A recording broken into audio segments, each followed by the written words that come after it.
Quando se propõe a falar de teoria ou teorizar, há que se deixar claro que a teoria faz parte do processo de conhecimento.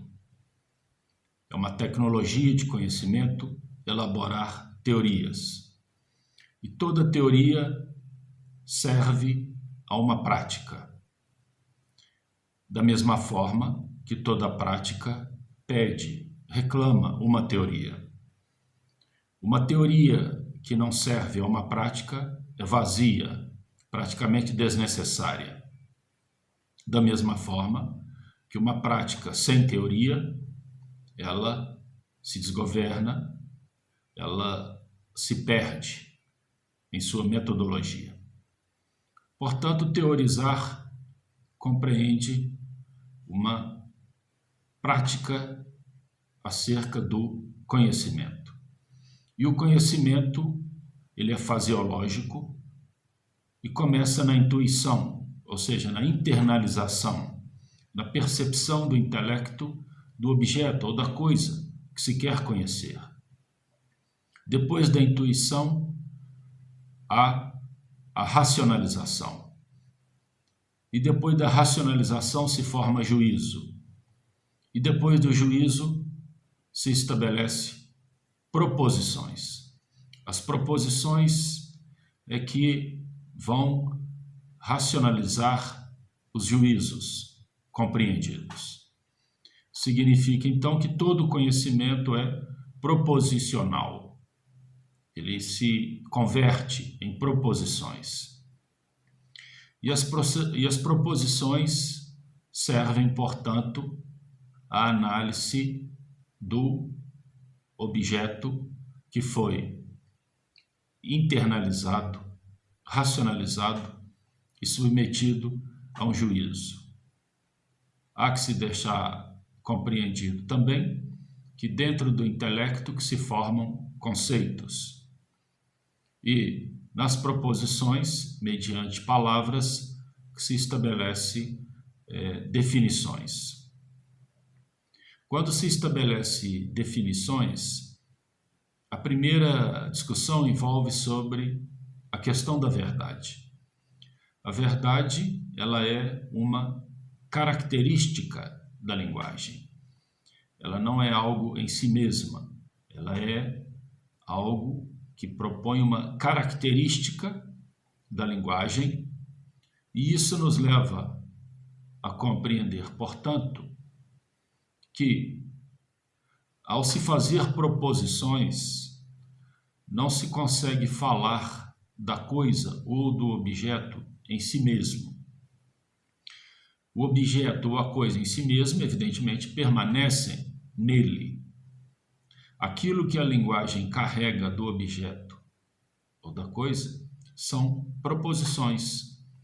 Significa, então, que não existem verdades absolutas. Toda verdade, como característica, ela é relativa.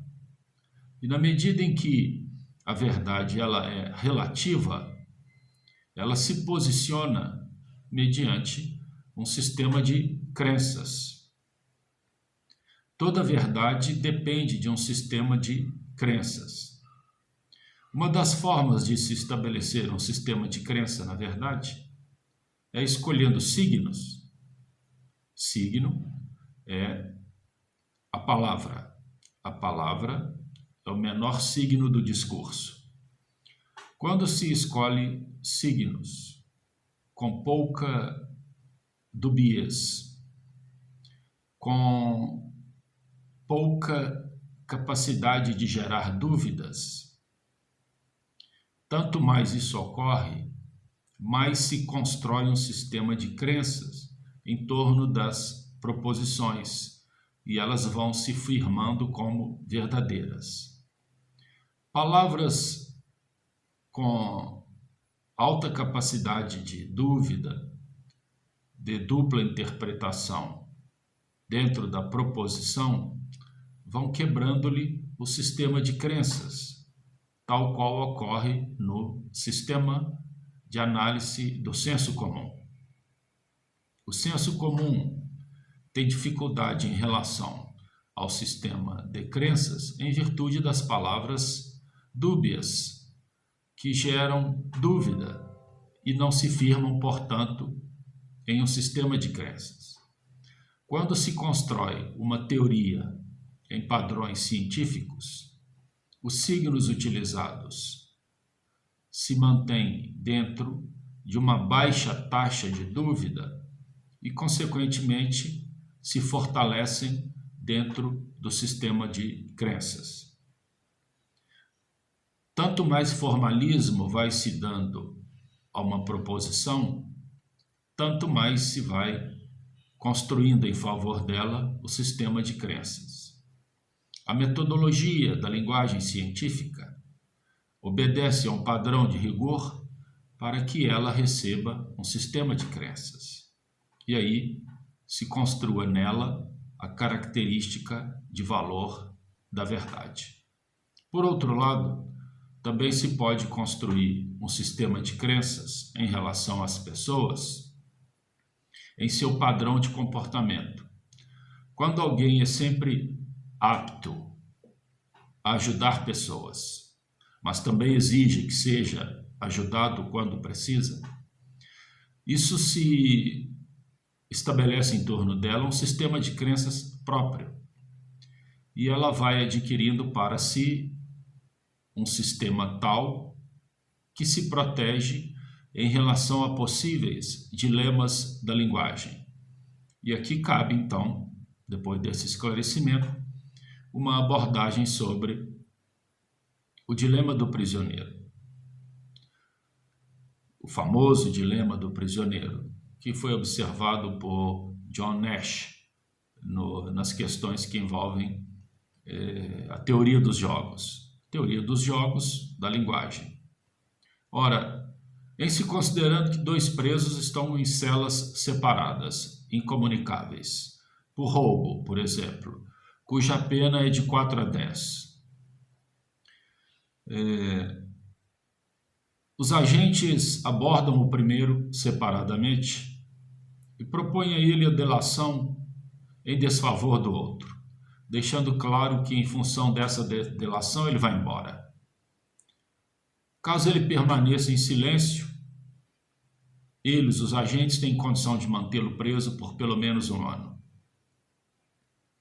E caso ele confesse, mas o outro confesse também, a pena provavelmente vai girar em torno de 5 anos. Isso coloca esse preso num dilema, porque ele não sabe se o outro vai delatá-lo, ou se vai permanecer em silêncio, ou se também vai confessar. Ocorre que, se há um conhecimento do outro acerca do sistema de verdades, acerca do sistema de crenças que ele construiu em torno de si, o prisioneiro sabe que ele vai ficar calado, porque ele o conhece, em função do sistema de crenças que ele construiu. Daí, ele também vai ficar em silêncio. E quando os dois ficam em silêncio, nesse exemplo, ficarão no máximo 1 ano e ambos, depois desse período, saem dali. Portanto, um sistema de crenças dentro da experiência histórica de cada um se propõe que as pessoas sejam cooperativas entre si, mas também cobrem, em função do outro, uma cooperação caso seja necessária. Desta forma, em função desse sistema de crença, é possível se teorizar também sobre as pessoas.